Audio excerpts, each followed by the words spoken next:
Zone 3 Podcast. I am Robert. Yes, and I am Reggie. And today we're joined by none other than, well, first of all, we've had Doug Boyd on. Welcome back, Doug. Thank you. You're looking Thank good. you. Thank all you. Tanned out and stuff. Thank and then you. we've also got James Coffin. James, if you would just kind of describe your background and where you're coming from and whatnot. Okay, well, I'm the president and executive director of the American Registry of MRI Technologists, fondly known as the ARMRIT. Everybody likes those acronyms. And I got into the field in 1986, and back in 91, this organization was started by a group of techs in California, actually. And they had the blessing of William Bradley, but sadly, he kind of went by the wayside. He didn't keep his word. Excuse me, but that's the way it worked. So it ended up in Florida, in Fort Myers. I forget the gentleman's name, but he turned it over to me right away because he was going to let it go. And I'm saying I'm an on-the-job trained technologist. I came from non-invasive cardiac.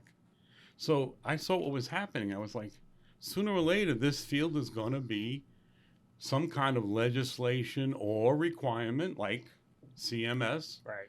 one of the accrediting bodies, and they're going to have requirements that I may not meet. And I could be out of a job after 10 years in the field, you know? So anyway, well, back then it wasn't really 10 years. It was probably about 7 years. Anyway, so I saw a need. So I said to him when he was going to let it go, send it to me. I'll do it. You know, I was probably crazy, but I took it over. Brave.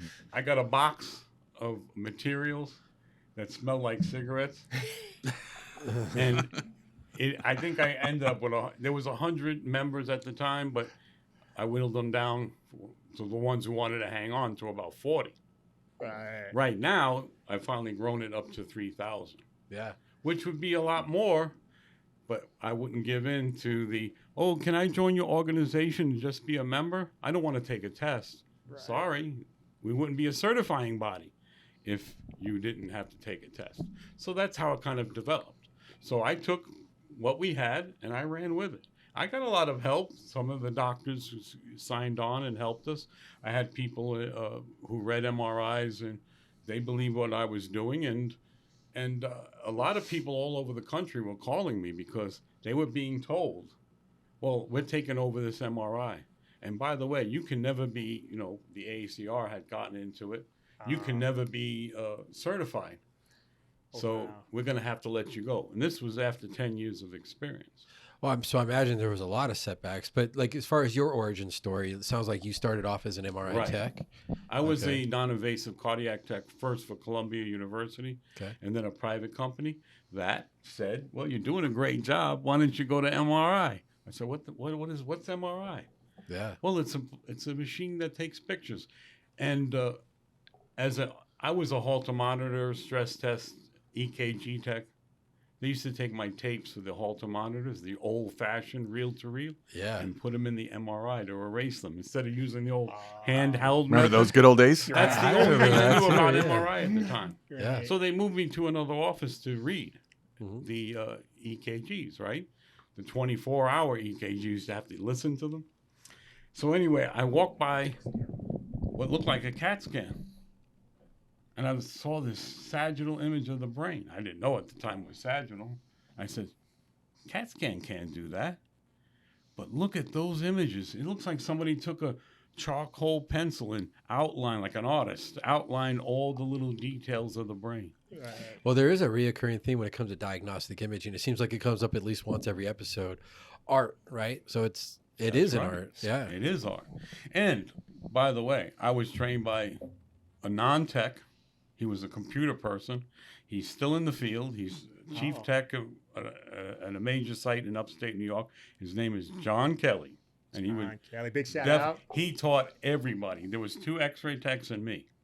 And he knows so much about MRI because he's self-taught, but he made it his purpose to learn as much as he could. So then you started off in New York. Yes, in Brooklyn. And then, but now you're in Florida? I'm in Florida, yes. Okay. Only 6 years, though. Okay. Yeah.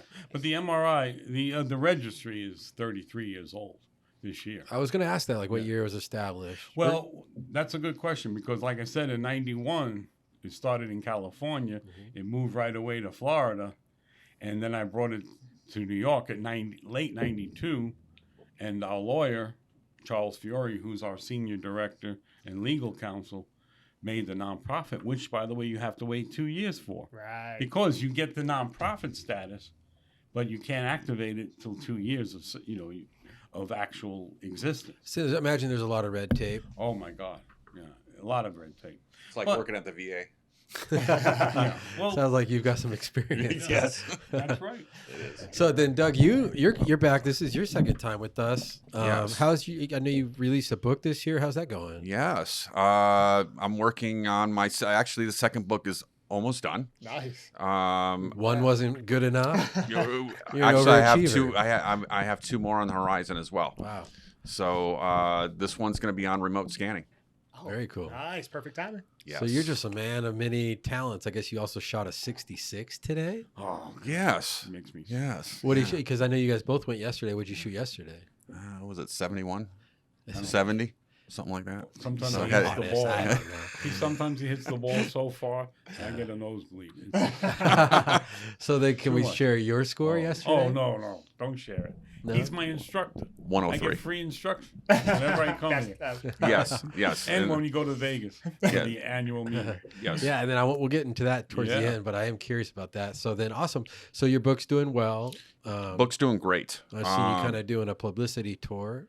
Yes. Seen you on different things. Good for you. Yeah. Excited. great. I'm very Yeah. excited. I'm working on a project with Pete Jablonka right now. So Shout out, we're Pete. very excited. Yes, and then also working with something with some other folks, and hopefully, Can you book give us number a 4. tease? Um, Not if I have to edit it out though. it has something to do with pathology. Huh? Okay. Oh, okay. Oh, nice. Yeah, good for nice. you. Stay Yes. tuned. Stay tuned. I have to Yes. get you back Yep. for that. Absolutely, yeah. This one's like I said, if you would have asked me 10 years ago if I was ever gonna write a book or write something, I would have told you, no way. I couldn't even write an email about 10 years ago. Right. So Well, and that's probably why you guys get along so well, Oh, because yeah. you're so talented as far as being an entrepreneur outside the box thinking.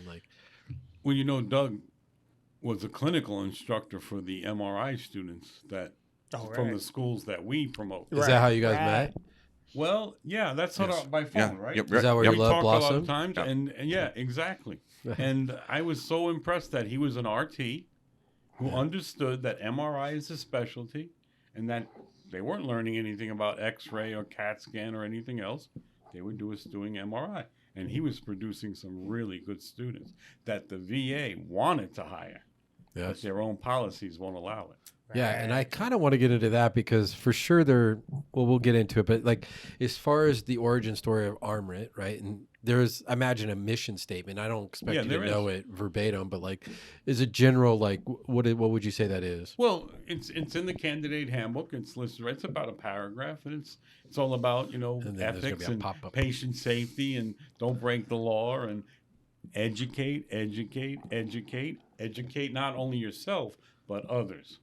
So as far as education requirements, is there any kind of prerequisites in getting into a program for ARMRIT?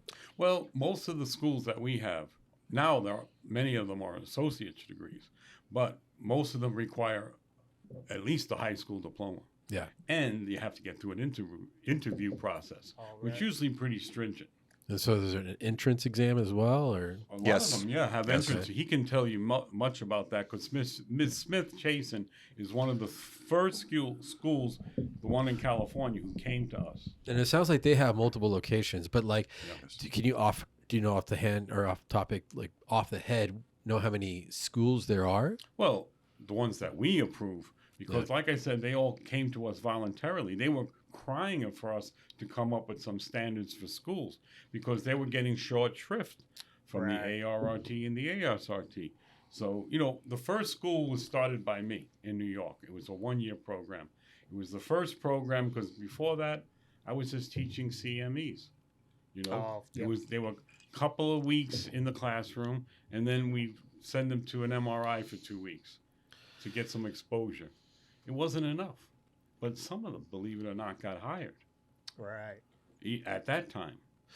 And then I said to them, I want to do a 1-year program that's leading to a career. Who do you say that to? This was the Institute of Allied Medical Professions in New York at the time. Okay. I'm not sure, but I think they're defunct right now because I had a falling out with the president as far as quality was concerned. Right. And I wasn't going to be part of something that wasn't quality. But So far, it sounds like you're a man of principle. well, Yes. at least, You are. yeah. No, I am. But at least the person I was hired by listened, but she had no power. So I had to move on. And more schools developed. And everyone that, like I said, California, there's probably about 8 campuses in California, different schools. At least. Yeah, at least 8. There's 3 campuses in Chicago, Illinois, in the Chicago area. One that's going to open another one in Ohio. There's one in I guess Casa Loma is in Van Nuys. Right. So they're going to open a campus in Tennessee. Tennessee. And Tennessee has proposed licensure, and every place that licenses MRI, we're included. So, and I was curious about That's that. because Okay. we track it all the time. Yeah. We So, watch about it. If somebody were to join a program for ARMRIT, like a school, what would the expectations be? Like, for example, like clinical hours, didactic, like Yeah. how long, what's the duration of the program? What's Sure. the To cost? be, like I said, the schools come to us to be accredited voluntarily. It's not a DOE where you have to wait 2 years of existence. And we did that because we want to promote more MRI education, not less. Most states do not have any education at all, at least leading to a career. Okay. Most of them are continuing. What would the required clinical hours be? Well, the 1,000. minimum is 1,000. Okay. But if you're a non-accredited school, you got to do at least 1,700. Okay. Plus, now you need a doctor's note saying that you're competent, and a corroborating note by a supervisor. Is this usually a year or 2-year program? The minimum now is 18-month certificate program, Okay. and we recommend to them to try to pump it up to an associate's. Yeah. 21 Most months. of our So, programs are associates. Hours of didactic, what is the expectation there? At least our standard for accreditation is at least 600, but most of our schools go well beyond that. Okay. And, it's all the allied health stuff. Of course, you have to learn MRI, instrumentation, clinical application, safety, patient care and handling, all of that stuff. But anatomy and physiology, medical terminology. What else would you have in an MRI program? Ethics? Word communication, oral communication, ethics. Ethics is a big one. We're also starting professionalism. Nice. I think is huge. Right. So we're starting. Well, we have been implementing that in our program Right. and really stressing that, especially when the students are getting ready for externship, setting up a resume. Right. Doing mock interviews. Right. So they're Really setting them up for success. it we sounds are like. Yep. we Yeah. are. Well, and MRI has always been post-primary up until pretty much ARMRIT came around, right? Right. So it's never really been entry level till now. So now that all these people are coming in as entry level, it seems to and I'm so glad you brought up professionalism. There's a gap. So when you go through X-ray, it kind of weeds out those people who just don't want to be there, right? Right. That just ain't gonna make it. So, kind of skipping that step kind of opens the door for people to kind of slip through. So I was gonna ask how you guys were gonna handle that, but it sounds like you're already ahead of the game on that. Yes. So we do, like what Jim was saying, we do what we call a Wonderlic exam before they can even start admissions. Nice. We also do what we call panel interview, where we have that one-on-one with the student, making sure that this is exactly what they want. These are the expectations. Right. You're not going to have every patient that's going to walk in and lay on the table and lay there for 30 minutes. You're going to be dealing with different patients that are going to be coming in from that, and different demographics, like patients coming in from ICU with 1,000 wires. They're going to vomit on you. They're going to defecate on you. They're going to urinate on you. Right. That's just part of MRI. Right. And we're our own housekeepers. So that sometimes will scare some of them, like, oh, I have to touch a patient. Yes, you have to touch a patient. So It's funny because I joke. I said, getting into this career, I had no idea how often I would get farted on. It happens almost daily. yeah. Yeah. Here, let me put this cushion up underneath your knee. Yeah. Yeah. You definitely have to have a strong stomach. Yes. But So- to what you said, sir, Yeah. primary has been around for a lot longer than they admit. It's been around since '96. Right. Because when we were doing the 1-year program, these other programs were following us. And then they finally came and said, come up with some kind of standard. So we did. But at first, it was just approval.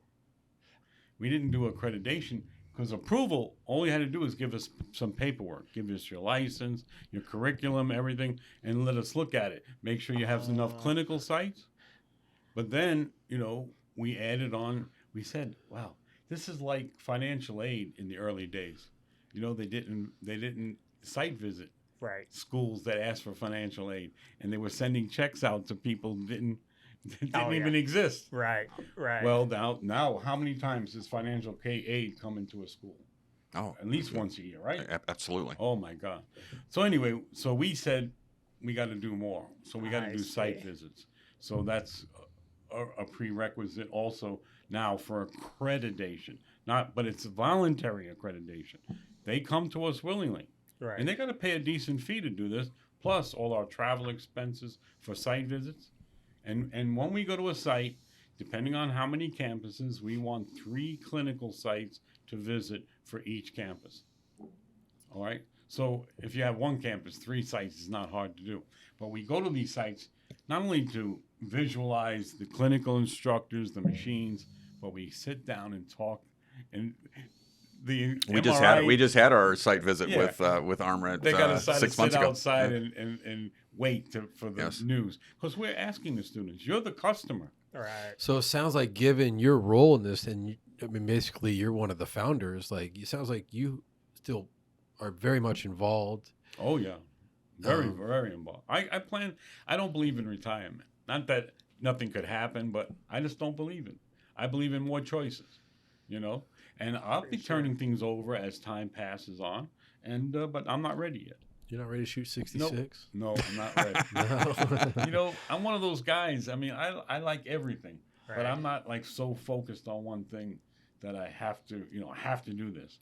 But I think sooner or later I'll be freed up enough to do things like that. But I still want to, because that means more golf lessons. Yeah. 30, yeah, exactly. And he's a great teacher. He is so patient. But everything he's taught me so far works.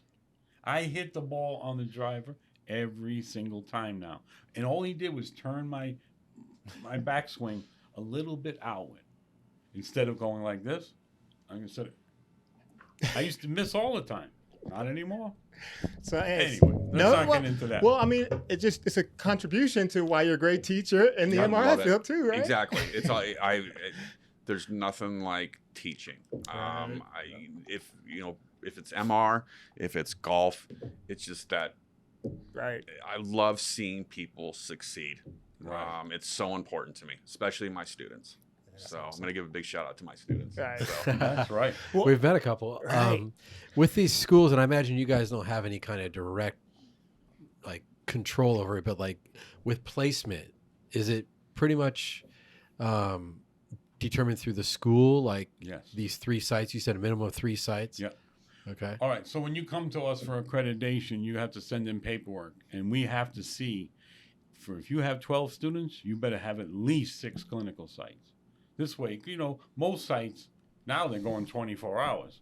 But this way, there may be some overlap, but the students get at least a solid 8 hours of one-on-one training. And with these 1,000 hours, is there competencies that come with that? Or? Well, I'm going to tell you, that's a good, timely question, because when we're involved with the apprenticeship program, federal and state, and it started out in Alaska. Anyway, it was a timely point in time that we would come up with competencies, because, it's something that everybody looks for in a training program. And Doug, I'm sure, can tell you more about that. But we came up with it as a director, as our board of directors put it all down, and the apprenticeship program required it. So now all of a sudden we were required to come up with them. But before that, our attitude was, We want real clinical hours. Mhm. And you're going to one site. You're going to another. This one does more neuro. This one does more MSK. This one does cardiac. Well, not as much, but it's coming more and more. You get my point? Yeah. So to have just competencies, for instance, the ARRT gave the test to people who just graduated from X-ray school, went down the block. Oh, you're doing MRI. Let me sit with you for a while. And you check off all these competencies. And they wouldn't let anybody but an RT sign off on them. Right. Even if they were being trained by an ARMRIT tech, a certified tech. Really? Yeah. They still won't let us sign off, which is fine with me. Yes. So anyway. Well, I guess with comps, it's a metrics. And Right. so it makes experience go from subjective to objective. Right. Because you Good could say point. you have tons of experience, but is it well-rounded? Right. And it's very... So we've added to our accreditation standards the competencies. Okay. Yeah. So we're pretty Which is happy which with is what- awesome. Yeah. He approved it. So did the other. Well, a lot of the schools they're already accredited and they're not ready for reaccreditation. So it'll be in the new standards for their reaccreditation. Right. But it's a definite point of evolution for us, because that's not all we. Like I said, the other organization, that's all they require. That doesn't make somebody know MRI. Right. No. You know, it's like Right. a lot of continuing ed programs in community colleges. RTs come out with an X-ray diploma, and they go sit in a 3-month program for MRI if they want to do more school, and they might be brought to like Rush University. I watched a student sitting there observing. I said to her, because I was on a site visit, and they took ARMRIT students. I said, "How many hours are you going to be?" "I'm only going to be here a week." I said, "And are you going to do any scanning?" "Oh, I doubt I'll do any scanning. I'm just going to sit here and watch." I said, "Well, does that make you an Yikes. MRI tech?" Right. I didn't press her because I felt, I don't want to make her feel inadequate Right. because she wanted to be an X-ray tech, apparently. So, that kind of issue is still out there, Right. because even though the ARRT and the ASRT called our programs fly-by-nights and diploma mills in the beginning, they recognize every one of them. So just like the ARDMS and ultrasound, you can take both exams. Both. But I'm asking this question. Mhm. Who do you recognize as the leader in ultrasound for the exam? So I don't know enough about that. All right. Well, it's the I guess ARD ART? Nope. No. ARDMS. ARDMS is the leader. Oh. And then they came about in 1970. So we're following their history. And the NMTCB in nuclear medicine. That's the respected exam. There's Right. still ARRT nuclear medicine, but they still look for the NMTCB. It's a great comparison because you're right. Ultrasound is very similar in the aspects of no radiation, right? Right. Just like MR, well, no ionizing radiation, right? So I see the parallel there of, kind of separating, and you have now a dedicated MRI program instead of kind of going through X-ray first, then getting cross-trained Right. potentially, or having to go back to school to learn MR. There are so many texts who told me, "Mr. Coffin, why did I waste 2 years in X-ray school? I didn't want to do X-ray." I testified in front of the Pennsylvania legislature. They were going to do licensing in MRI and other modalities. And in the audience, there was a whole 100 X-ray students, because the legislator was an X-ray tech who didn't know about us. And I said in my testimony, did any one of these students have an option to go to an MRI school? Right. And from what I understand from the guy who was running the committee, the chairman, boy, a lot of people their heads were turning and the conversations were going, because there was no school leading to a career in MRI. Well, so playing devil's advocate, I'm curious. So Go ahead. what one would say is that starting off in X-ray would make you more of a well-rounded tech. I think When it comes to patient care. I for think sure. it makes an allied health person. Oh, right. But they have that in ultrasound, nuclear medicine also. I mean, it's like they made it seem like being an X-ray tech was everything. Because It's that's not how they did it. Yeah, because Yeah, that's a good being point. a professional, is not a closed door thing. We're all professionals, and sadly but truly, we have to accept on-the-job train people and cross-train. You know how many X-ray techs who cross-train in MRI also come to us? Right. Me. Right.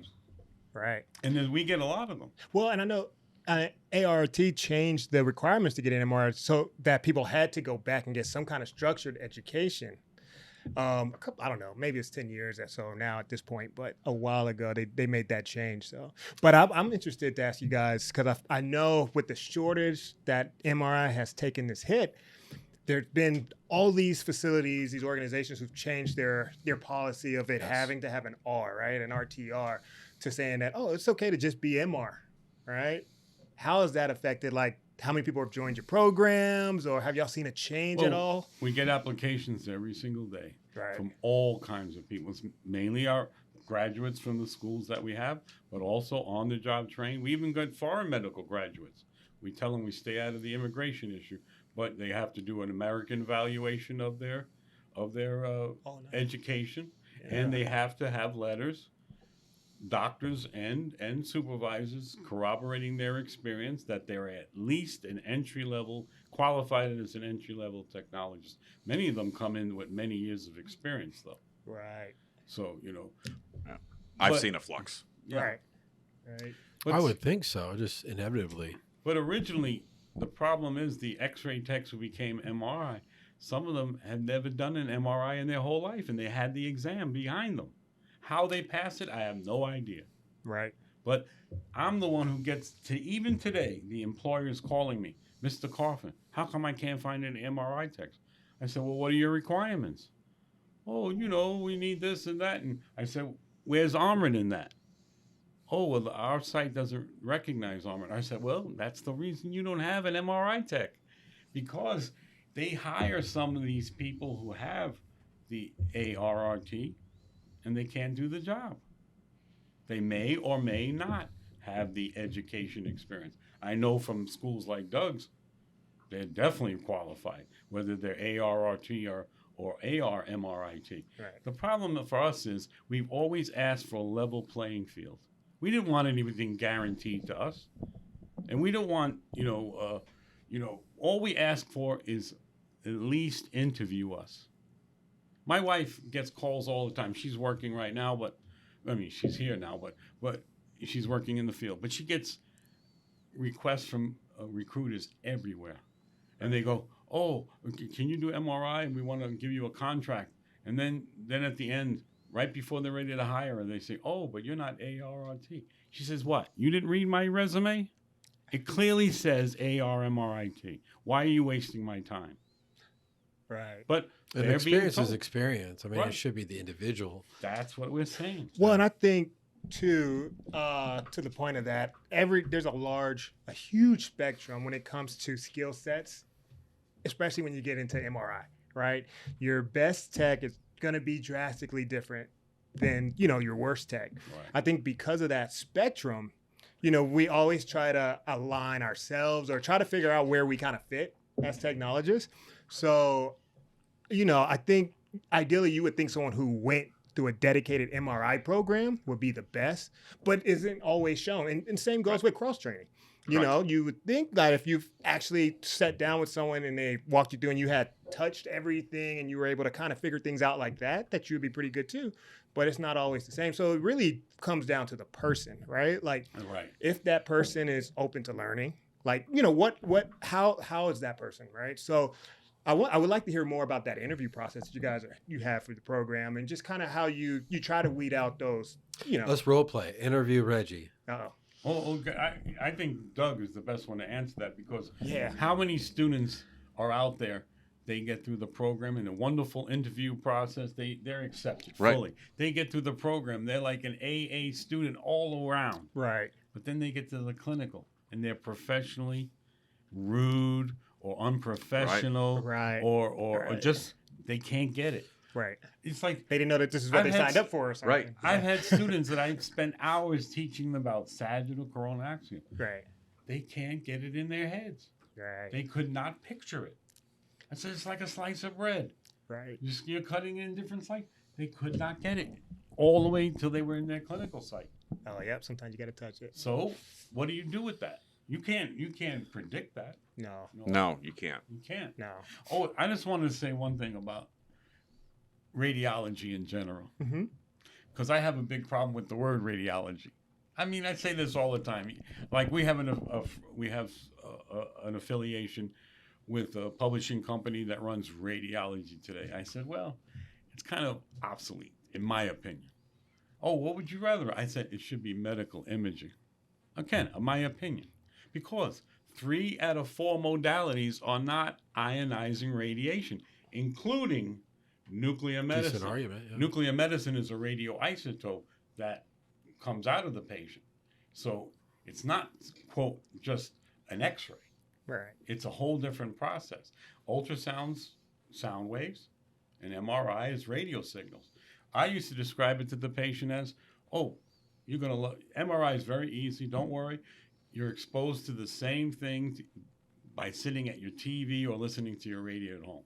Of course, it was probably a little bit of a stretch, but I was just verified by a physicist from Mass General that there's no long-term effects. Even though there's short-term, there can be short-term effects to RF, Right. in like specific absorption rate and burns, Right. but there's no long-term effects like X-ray.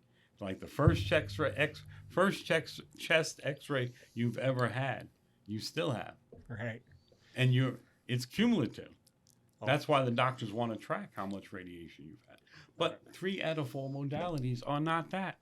Right. So why do they keep calling it radiology? Because the doctors are comfortable with it?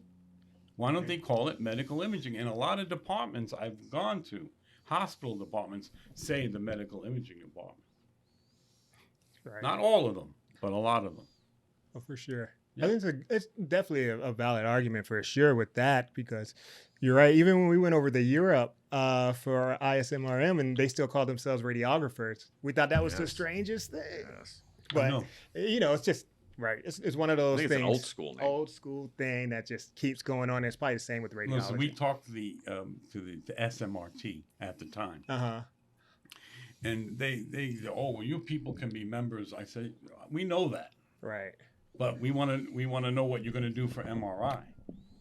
How are you going to focus on MRI? We don't want to hear about X-ray. We don't want to hear about ultrasound. Right. We want to hear about MRI, and that's what you say you are Right. part of. So we didn't move along with that. Right. No, for sure. Now, yeah. So tell me a little bit about that interview process, though. No, Yeah. I'm excited. I think it's great. We started, we call them panel interviews. So if a student is interested in our program, we schedule them up. It's myself and externship. And we go over the basics of the program. It's an evening program. We let them know our expectations, I see. the hours of the program. I really stress safety. Safety. Right. So, I let them know we start safety day 1 and we carry this all the way through the program. Nice. You will go through your level 1 and your level 2. By the time you hit externship, you will have your level 2 certification. So, go over some of the safety stuff that's been happening, the do's and don'ts. Most of it I see as time management is an issue with students. Oh, I see. So they got to Yeah, work full-time families jobs. and, Families. Right. So they feel that they can work full time and do a full time MRI program. And, I really, and this is where externship, our senior person comes in and really stresses that, where you might get away with it on the clinical part and the didactic part. But when you hit externship, you're working 40 plus hours and we don't control those hours. Right. So when you're in the program, we can control the hours, but when you hit externship, it's up to the affiliate. So if they tell us that you're working 12 to 8, those are your externship hours, 12 to 8. Well, if you're working 9 to 4 or 6 to 2:30, that's not going to work very well. Right. And that's where we really stress to the students that have a plan. Move home if you need to for 6 months. Get apartment, share an apartment with 3 others, or what, just ideas out there. Right. Where, because we see this, it doesn't happen, very often. Well, but it's like a very it does. individual thing. It sounds like. Mhm. So I worked full time when I was Right. when I was going to school full time. It wasn't easy, No.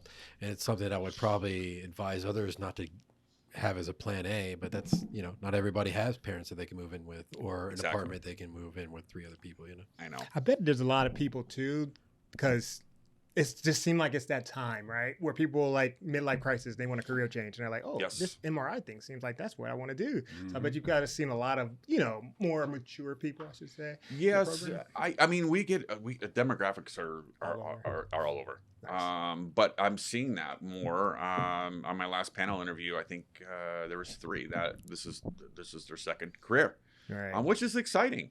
I just talked to a student. He was an police officer for 19 years, Oh, wow. and this is what he wants to do. All right. So again, we sat down, went over those expectations, Right. hitting it really hard. When you hit that externship part of the program, which is the most exciting part of the program, this is when you get out there to have a plan.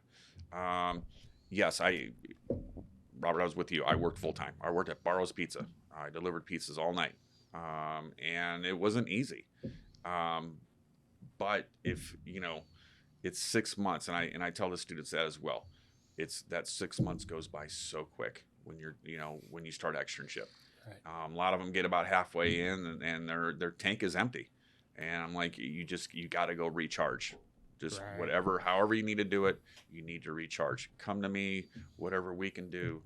Our school's great. We have such a great support system at Smith Chasen. So everybody's there. Just reaches out, making sure we do our spot checks. Nice.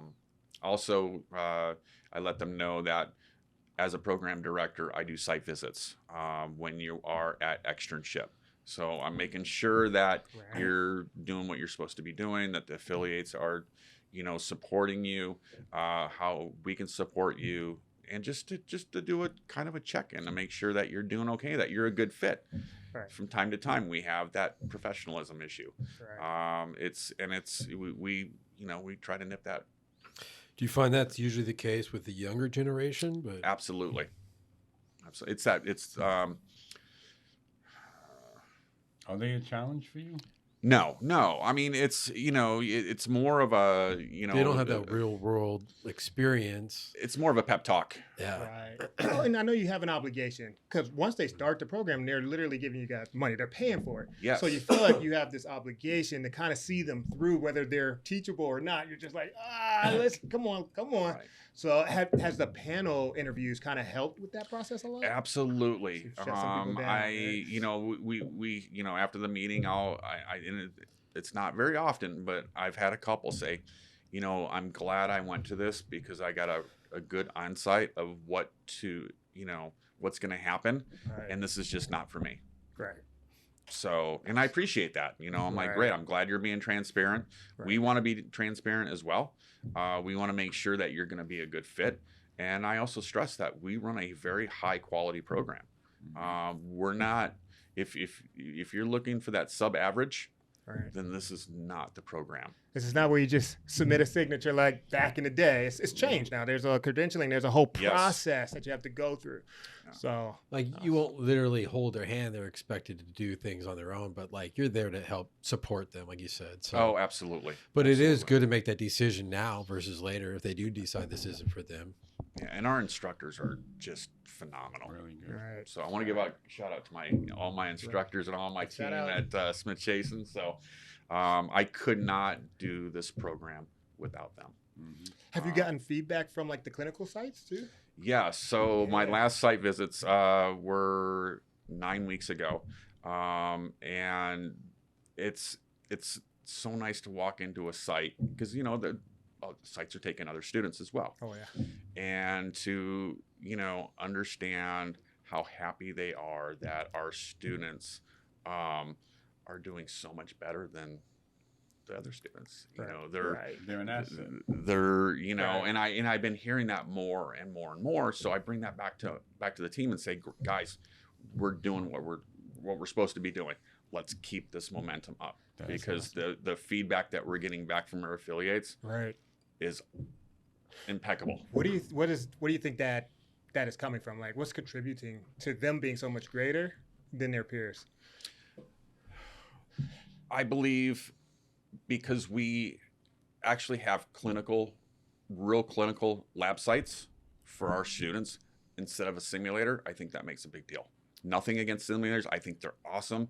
The simulators that are out there are phenomenal. Right. We are just very fortunate. The owner of our school allows us to lease sites from other companies that our students can go in there and scan each other. And I feel that Can't do that with X-ray. You got to take advantage of that with MR, right? so Right. I my love students that. can go, they have their specific labs while we're in either physics or cross-sectional, Right. but then we have open lab. So they can go, on the weekends or after hours, and they can have that one-on-one experience with the instructor. And I feel that's huge I mean, that's how I learn hands-on and repetition. because we're all visual, right? Yeah. Right. Right. But So- this is before they get out to the clinical site, which is Right.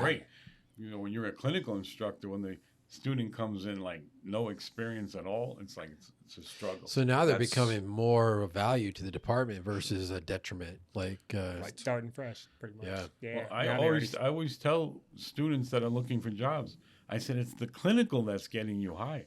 Yeah. Oh, They're going to absolutely. ask It's a 6-month you, what interview. can you Six do month for us? interview, yeah. What have you worked on? All right. And can we cross train you? I always tell them it's MRI, so you can learn a new machine. But it's a struggle for the sites. I would like to see the statistics on that, like how many people get hired by where they do their clinical site. Because I did. I think. Did you? yeah. Yeah. Yes. I think it's an increasing number. I think it's big because I mean, I want to say it's It's gotta be 80%, Yeah, got to be yeah. up there, right? Or Right. You know, the Absolutely. early days of clinical, the instructors were kind of like they kind of refrained from taking students if they could, if they weren't being told by their management, you got to do it, because they felt challenged by these people who came in with a real didactic education, Right. terminology, and pulse sequences and everything, and they were worried that they would know more than they do. well, and then also this That's is the less- real world. yeah. So it's like, yeah, that's great that you know all that book stuff, but now we're going to apply it. exactly. And it's not everybody, like you said, that can as easily as others. And you might be a straight A student, but can Yeah. you apply it? You apply it. One year, Absolutely. I mean, one time when I was first starting out, I told you, non-tech completely taught Sure. all of us. Oh, I'm sorry, a non-tech taught all of us. But I went to a class at LIU that a physicist was teaching. He was like 10 Saturdays. Right. And he kept showing us pictures of the MRI going into the 9th floor of Memorial Sloan Kettering on, 9th floor of the building in a crane. Anyway, that was his big thing. But he did talk about T1 and T2 for a while, and he got that theory out. So every time I showed up at the job, the techs would be like, "So what's a T1? What's a Right. T2?" And I'd say, "Well, I'll kind of explain it to you the way he explained it." But it Right. was so basic. But that was the level of MRI education back then. Yeah. Right, Yeah. It's right. grown for Oh sure. my gosh. So, talking about the students, I just want you to know when Yeah. we do a site visit, and as I said, we go to the clinical sites and we pull the student in a private room. And, it's kind of uncomfortable for the school because, they hope that it's a positive interview. But we talk to them like you're the customer. Yeah. Are you getting your money's worth? Right. Because what's the average program? 35, 40,000? Right. Most of those programs have Title IV funds. But still, it's a lot of money. Are you getting your money's worth? And most of them not only give us a positive on that, they're really happy that this new field came into their attention span and they're doing something about it. Right. Because MRI is pretty cool. Right. It is The cool. coolest. It is the coolest. I Ever love since it. I've been in, Right. all you have to do is talk about it. Everybody wants to hear about it. Right. Oh, you do MRI? What's Right. the? I had an MRI. Yeah. Tom Brady had an MRI. Yeah, Right. exactly. Yeah. It comes up in dating quite a bit.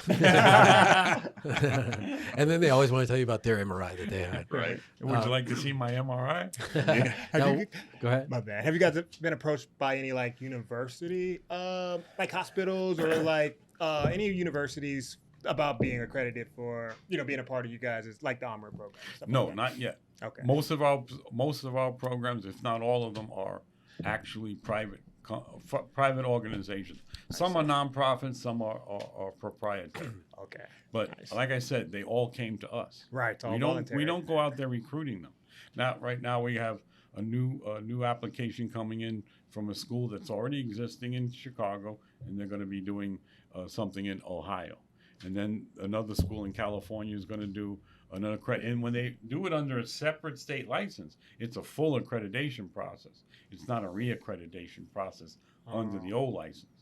Yeah. Like It's West really Coast stringent. has to reaccredit their 3 campuses in California under one license, and that's okay. Right. The Phoenix one is a completely separate deal. I Yeah. see. Yeah. I see. I want to talk about the registry Okay. and how that compares to RT. Mm-hmm. First of all, like, how many questions are on it? I think right now it's 235. It used to be 240. And I think that's more than the RT, right? I don't know. I really don't. I don't ask them any questions. Okay. You know, I've heard a lot of people I know have said to me that they've taken both exams. Some say ours is more difficult. Some say theirs. I've heard It's it not both about ways. difficult. Yes, I have. Yep. Right. I think it's 200 questions is the ART. Right. Yeah, but ours is 230. I think it's 235 now. And only because I looked it up, but like there's 3 sections, right? So there's MR physics, clinical applications, and cross-sectional anatomy. Well, right now we used to give it in 3 parts, and you don't have to repeat the part that you failed. But now it's one cut score. And I want to ask you about that. So like as far as a passing score, what is that? 75. It used to be 70 though. And how many tries are you given? Well, for an initial application, 3 attempts within nice. 6 months. What are the consequences if you don't pass within 3 attempts? If you don't pass, and Doug and other program directors are integral in the development of this coming up, because we have to have schools that we can send them to that have a program if you need to go back. Because it's abusive. You know, like the ARRT, I don't know if they're the only ones, maybe the ARDMS. If you fail the exam 3 times, you got to go do the whole program again. Seems like it should just be like a registry review. So what we're That's what we do. so we worked on that. We had what was called an advanced placement through the ARRT, and they squashed that a year and a half ago. So we went back and forth. You know, we're like, we can't. The student already has their associate's degree. Why are we making them go and get another associate's degree? Mm-hmm. Right. So we call it our MRI short program, or MRQCP, where they have to take physics all over again, including the physics lab component. They have to take MRI cross-sectional, depending if they're working or not. If they're working full time, we give them credit for the cross-sectional lab, but then we have them repeat both pathology courses as well. And then we have them do 500 hours of externship all over again. Right. So half the amount, but still a decent amount. Yeah. Correct. I bet they appreciate that though. Well, you have to They take do. Yeah. you have to apply and sit for the exam within 3 years of a diploma. And every school is different, so you can't speak on everybody's No. behalf. Correct. What's Correct. your passing rate? 75. Okay. So No, like it's not passing score. What's your passing rate as far as students? Like how many people? Yeah, that pass or fail the test. right now, the last time we did our 70%. we were at 100% for ARMRIT. All right. Well, then And don't then- forget you got 4 campuses. So I Right, can't speak right. for all of them. So for Phoenix, we were last time we did our review with with ARMRIT, Right. we were at 100%. So that tells me you guys are committed to the success of the Oh student. yeah, We very are. hard, Yeah. Yeah. We Because are. it's kind of a reflection of you, right? Is that Absolutely. and I don't know if you can actually compare it to, because not everyone actually takes the ART, Correct. so it'd be a tough comparison. But I would like to see like how that kind of compares. We are for ARRT right now. We are at 79% Okay. last quarter. See. Interesting. Yeah. And The sad truth is, I get people with 20 years experience in MRI, Oh yeah. but never took a certification in MRI, even Yeah. though it's out there. Right. And they've probably been under the radar. Right. But they call the ARRT and say, "Can I sit for your exam?" Oh, no, you got to go back to x-ray school. But the truth is they get a different response from whoever they talk to. Right. You never know what response you're going to get. Meanwhile, the reality is out there. And I think they have pumped up their requirements a little bit more. But it's unreasonable to say, I'm 20 years in MRI and you're going to make me go back to x-ray school Right. Yeah. or even MRI school. Right. It's too late. You know, we have an on-the-job training. We have an equivalency clause. If you have an associate's degree and you were lucky enough to get into MRI and you can prove 1,700, I think it's 1,700 or 2,000 hours, and get signed by a doctor and a supervisor, you can take our test. The ARDMS and the Nuclear Medicine Registry ended that in 96.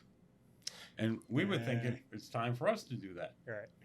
Well, No. ARDMS and the Nuclear Medicine Registry put it back on. So And I would think ACR would have a say in that, as far as like you have to have X amount of like registered MR techs. yeah, and I don't know. Can I say something about the ACR? Yeah. Please. They recognized us in 2006 because we were proactive about letting them know that your requirements are restraint of trade. And their legal counsel at the time, his name is Leonard Lucy, he's retired now. He told my wife that, yes, it is. There's nothing. He didn't know what he could do about it, but we kept writing letters. We had our doctors, our lawyers write letters. And finally they came around, and he called me and he said, not only did they unanimously vote for you, they said it was overdue. Because there should be no monopolies. Right.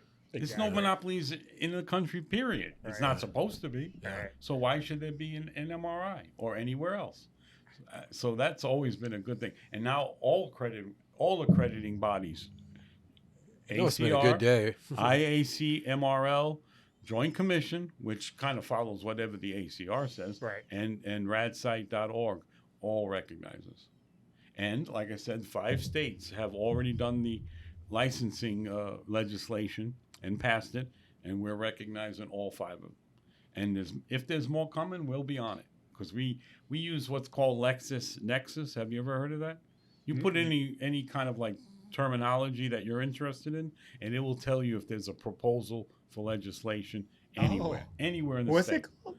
LexisNexis. LexisNexis. Yep. All right. Wow. I'll lock that It in. costs us That's about. interesting. It used to cost us $700 every month. Yep. Now it costs us like $400 because we're more focused. Right. But we're always watching, and our lawyers keep an eye on it. Right. And that's the key. Right. You got to have.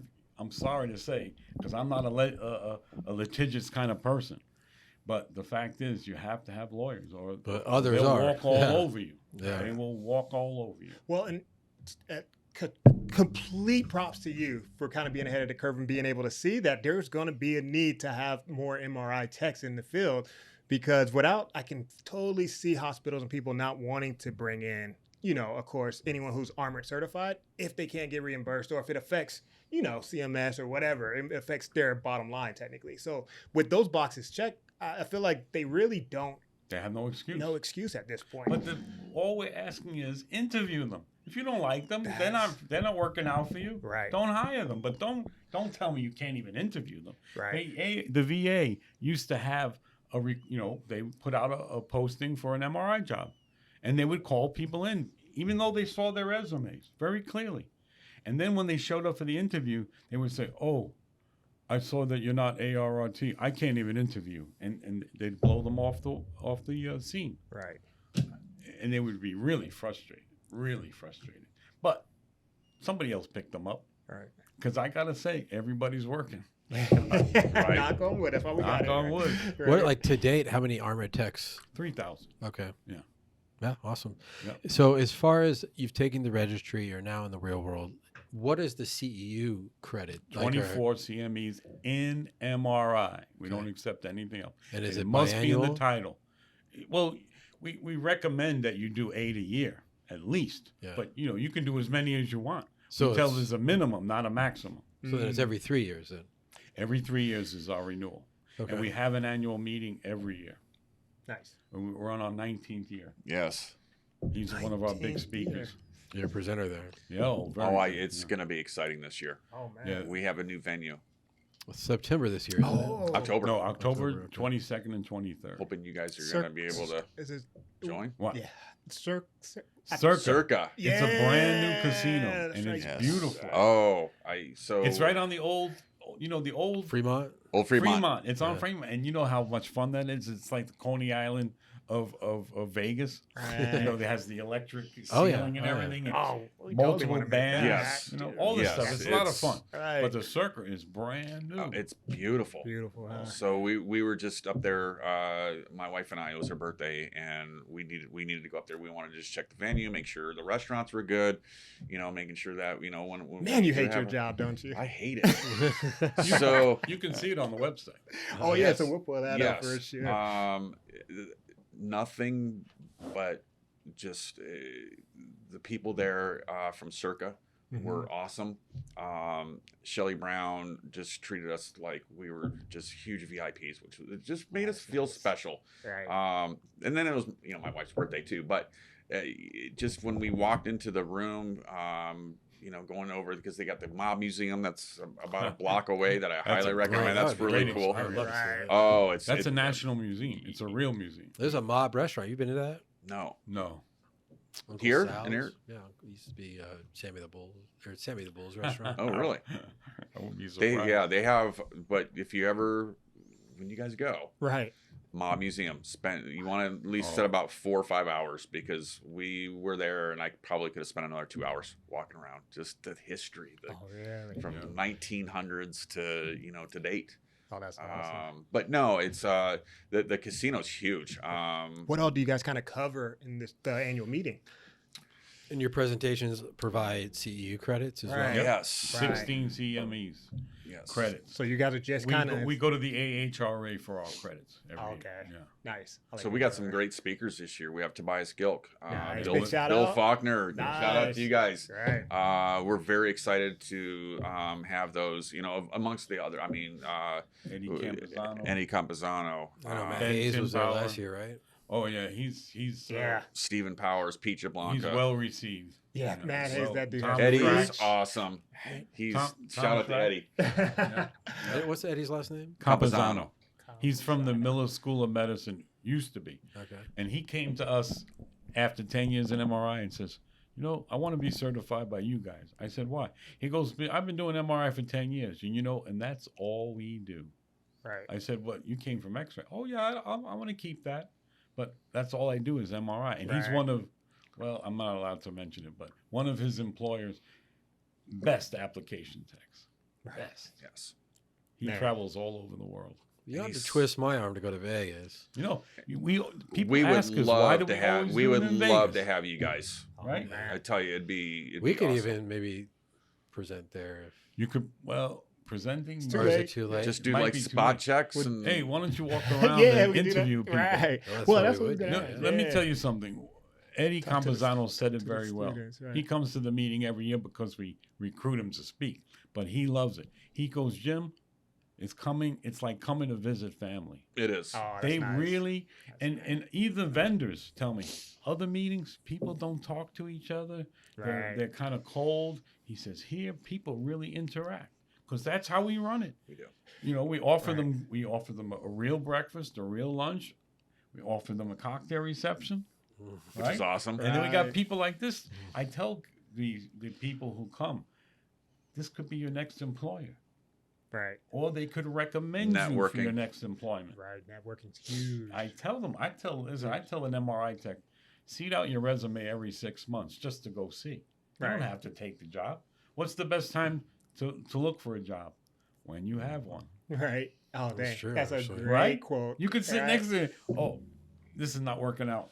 I'll see you later. I'm like, where you going? Right. Oh, we can't come to an agreement. Right. But Right. you wouldn't be able to say that if you didn't have a job waiting for you, right? Right. Yeah. I've built so many relationships by going to ARMRIT this is going to be my 15th year. Wow. He's a journeyman speaker, and our speakers I are love it. all international because they're online. You can look at the list of Samuel since Alderson's coming this year. I think Alderson, dang. 2006. Dang. Well, wait, no, 2000. Sam. Yeah, something like that. Nice. Yes. We had Damadian one year.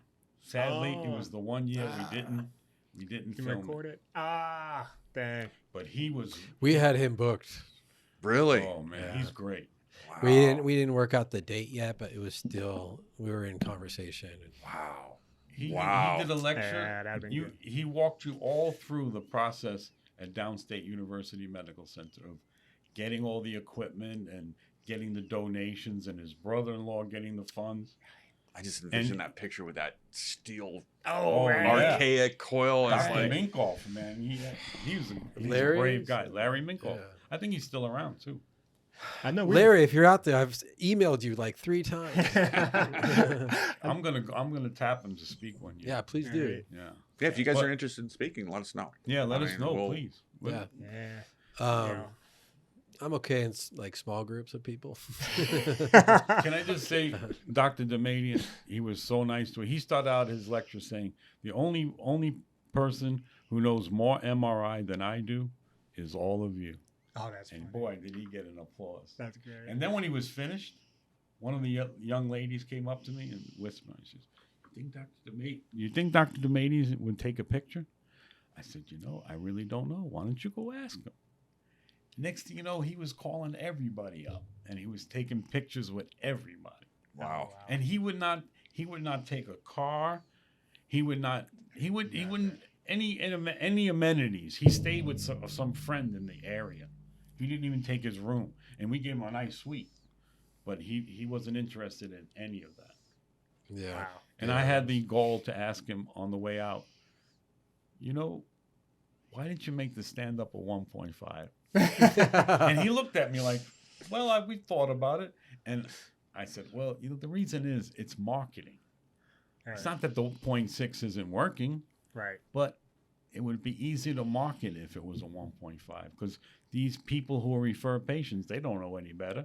They heard, I need a 1.5, right? Right. Yeah.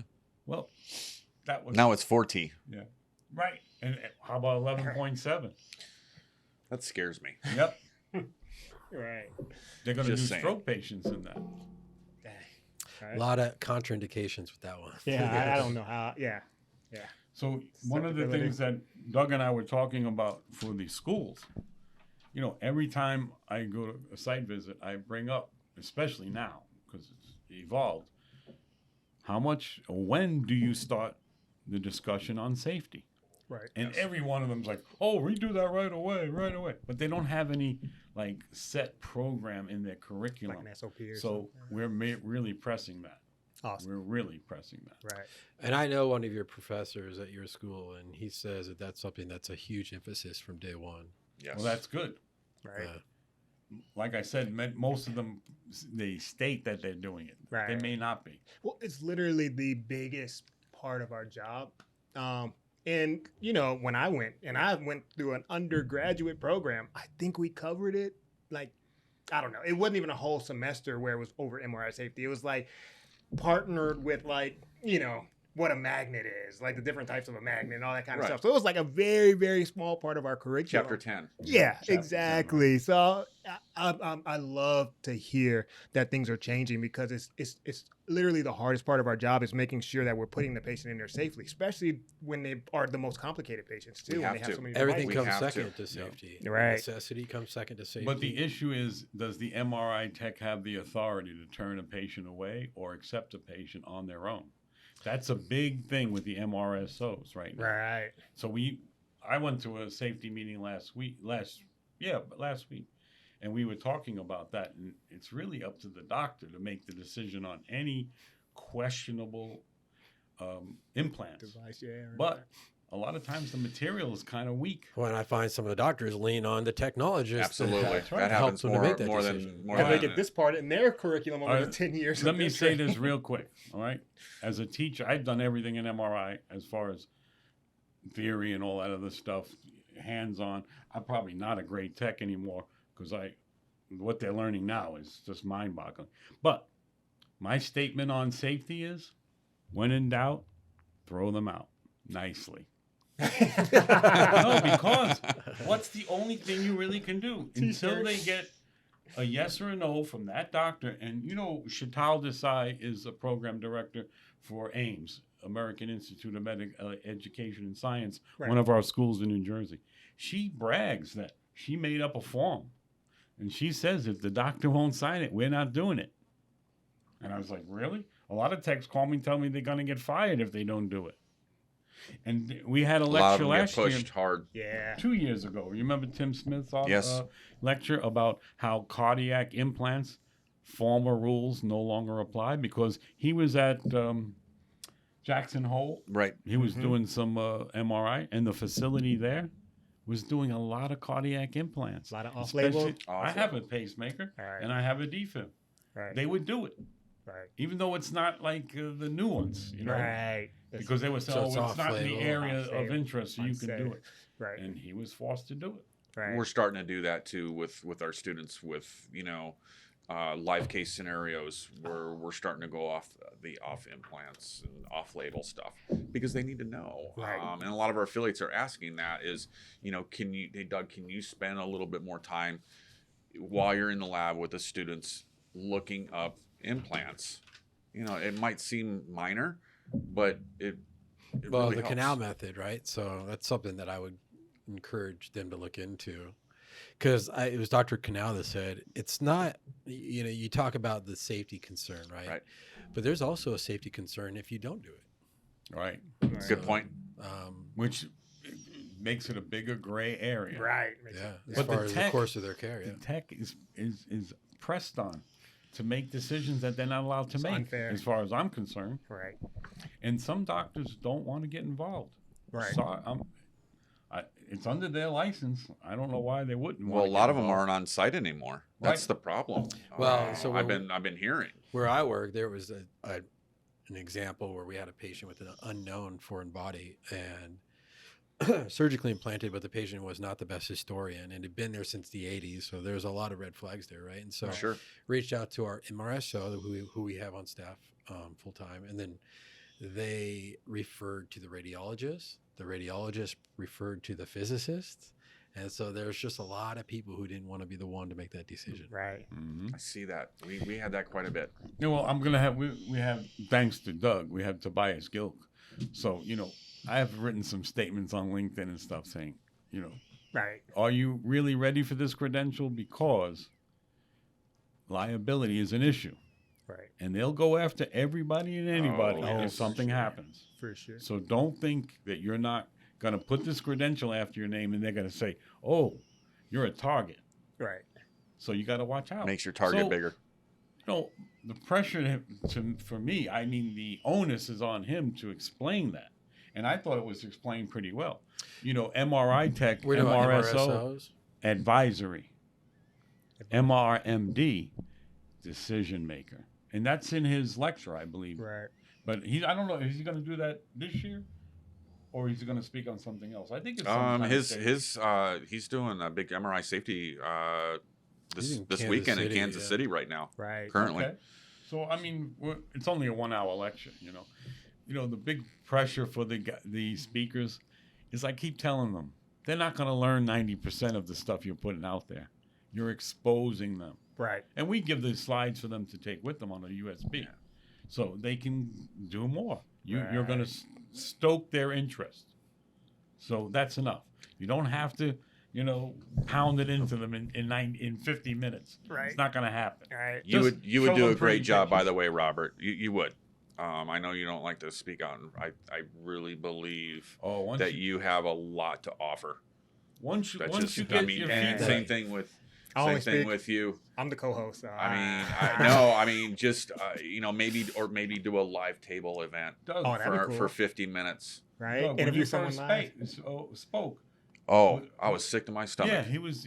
Now you're a journeyman. He's like. I'm good at faking it, so yeah, I think I would do good. You at got fake- all the PowerPoint slides to make it Right. pretty. Right. Just talk Oh, about the slides. I went to gym about 5 times. Jim, I don't know if I can do this.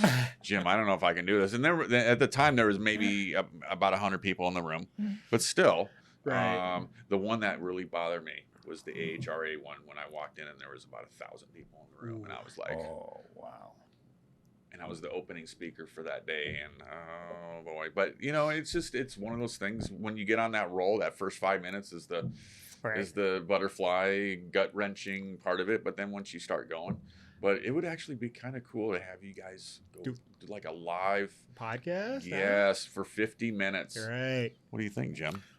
I Would that know be how would it that works be, out, but how do they do a question and answer session? do like a Q&A? Oh, Or, with the students maybe, what- or maybe we can even have a guest set up, huh? Like how they do those, like not where there's a A panel, yeah, table. panel discussion. Yeah, Right. That'd be cool. But you gotta really organize that well. Yeah. I think But we I'm could do it. willing to do anything. I think we could do that. I think that'd be awesome. Anything? Stay tuned. It's not too late for y'all to reserve your spot.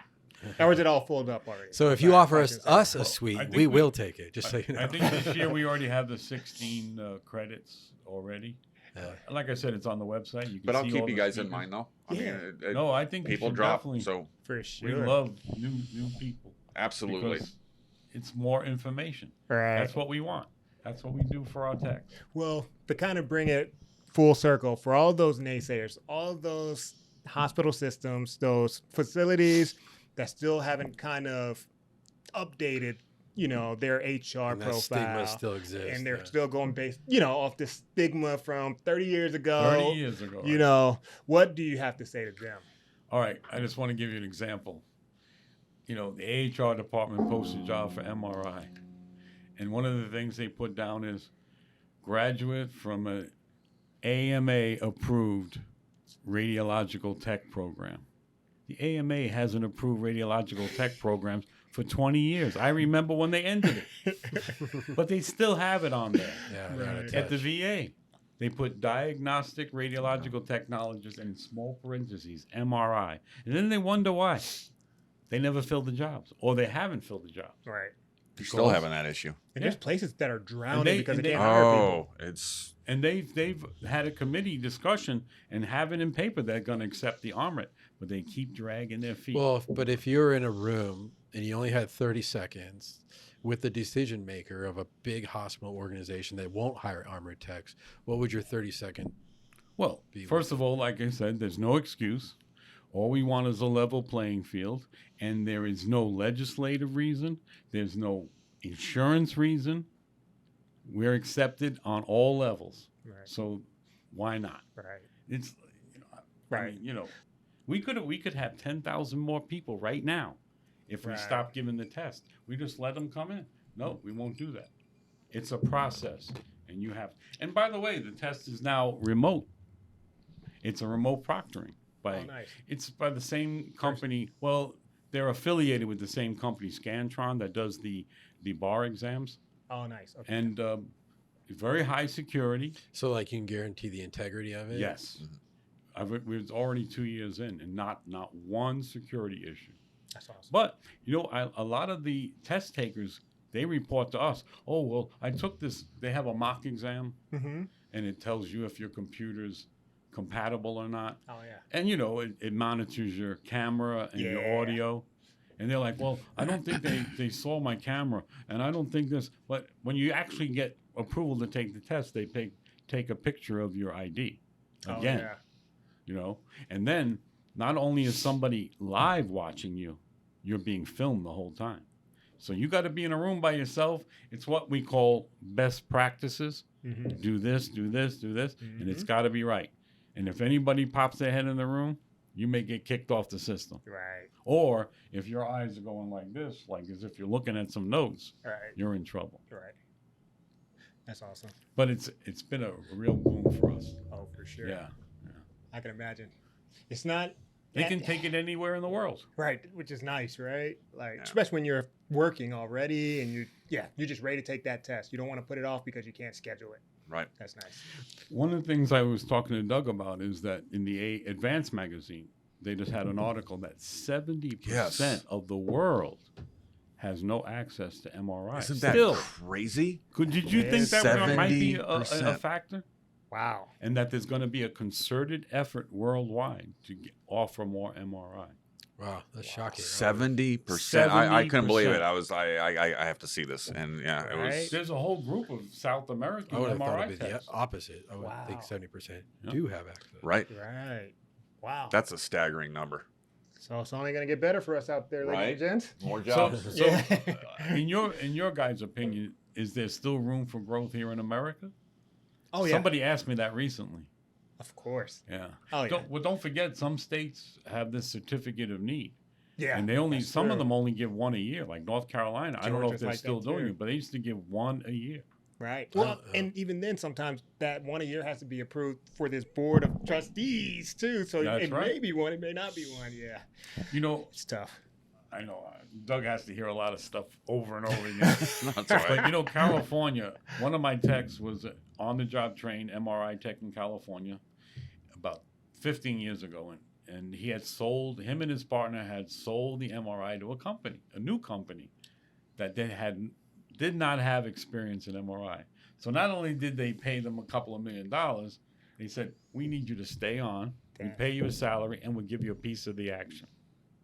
He said that their plan was universally, it wasn't just this company, to put an MRI everywhere there was 120,000 people. And California has a lot of people, Oh yeah. even now.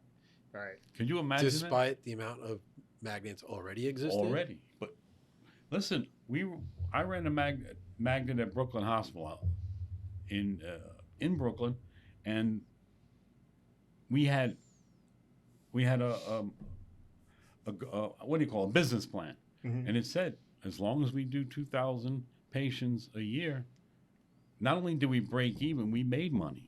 So anything over 2,000 was icing on the cake, Right. and that included the lease on the magnet and everything, our cost, everything, mortgage for the building. It was just amazing. MRI, and that was based on $650 revenue per patient. I see. And you know they get some patients they get more. Some patients they That's get really less. only like 6 patients a day. Yep. Yeah. Yep.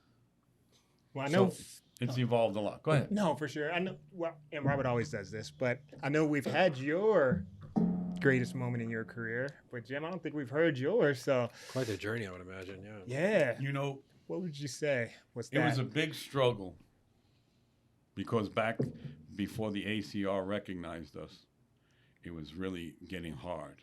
The insurance companies was trying to say things. Thank God a lawyer got involved and wrote them a letter. Says this is restraint of trade and this has to stop. All of a sudden, they went back to the ACR and said, well, you got to change things. So when we finally got everything worked out with them, and I got the call, and I think I told you about it, that he said, not only did they vote for you, and this is doctors, Right. did they vote for you unanimously, but it was overdue, he said. That was one of my best moments. Yeah. Right. I think I got drunk That's awesome. the next day. Right. Yeah. That's awesome. Embarrassed myself, but I That's was really Cause for celebration. Absolutely. Absolutely. because everything started to happen then. But we still struggle. Right. There's still ignorance out there. I'm sorry, it is ignorance. It's only ignorance Right. because people will just say anything. Like also in the field of MRI, you know that if you go into most hospitals, you cannot have an MRI until you've had a CAT scan. They refuse to do it. They'll lie to you.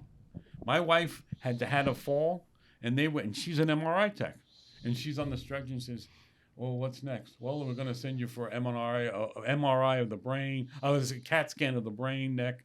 She says, "CAT scan? Why can't I have it all?" "Oh, it's closes at 4:00. No, it doesn't. I just saw the sign. It's got on call and it's open till 12:00. Plus, it goes after that. Right. But they will lie to you. I'm sorry to say it, but that's the facts. Right. So she had to argue and call a patient rep to say, "I want an MRI," because I know I have a whole package, and not that I'm anti-X-ray, but a whole package of CT articles that say, the breakdown is the common denominator. That one CAT scan is equal to 300 to 500 X-rays. On our board of directors, we have four MRI techs. We have 125 years of cumulative experience. So, we know our stuff. Right. So, Well, then I would say judge a person based on the individual and Right. give them that interview, right? Give them that chance. Because there's actually a lot of great opportunity or great techs out there that are ARMRIT, RT. It doesn't matter. What makes you a great Here's tech one. is yourself. He's all three. Yeah. Right. Yeah. All right. Right. But if he was a bad tech, I would say so. Right. You know, but he's gotten up to. I'm okay. program Kick me under the table if he is. I'm okay. Ow. Yeah. That was my foot. So stupid.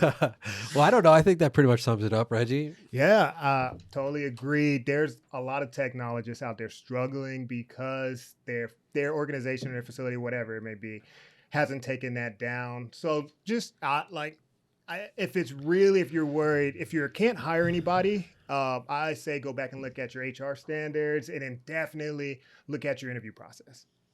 Because we need techs, right? Then the patients need techs, right? We need to be able to fill those gaps that are there, and so let's not hold back the field from stuff that comes from stuff that's not even relevant anymore. So, but I do like to thank our subscribers. Of course, thanks for everyone for watching. I really, really appreciate the feedback that we get. We appreciate the engagement that we get in the comments. So I know. Hey, there's comments down below. Please leave a comment if you have anything to add. I've worked with ARMRIT techs that have been amazing. Of course, don't call anybody out. There's everyone try. Well, not everyone tries, but for the most part, I'm getting a little long-winded, but just leave it positive in the comments, of course. Robert? And if you find yourself in the Vegas area in October, Yes. or you want to find yourself in the Vegas area in October, check out the ARMRIT conference. I hear great things, not just from the two of you, but I hear great things. Tobias Gilk is a great presenter, and if you ever get a chance to see him live, do that. Can I Proctor say too, and others as well. It's armrit.org. Yep, thank you. ARMRIT.org. And I think that's Zone 3 Podcast. We are out. Good.